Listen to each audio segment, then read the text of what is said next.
Simplify. See this 5 3 by 5 minus 2 7 by 9. It means you can see this. What is this?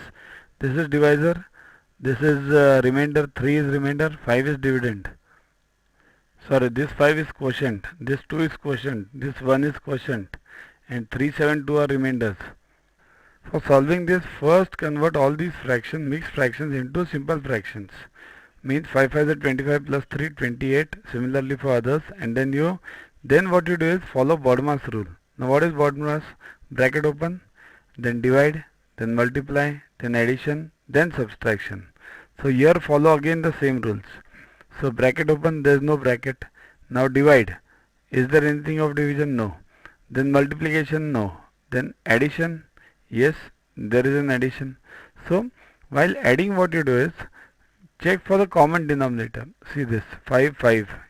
Add these two first. Always try to do anything with the common denominators first.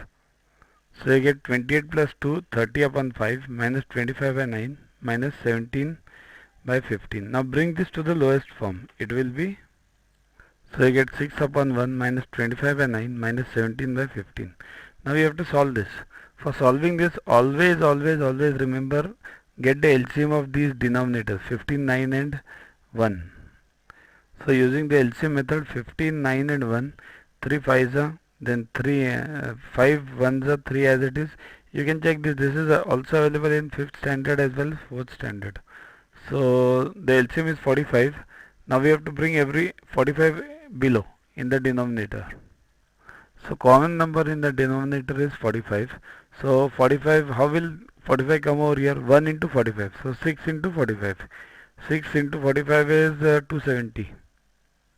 Similarly 9 5s are 45, so 25 5s are 125, 15 3s are 45, so 17 3s are 51. Just subtract this, you get. So the answer is D, 94.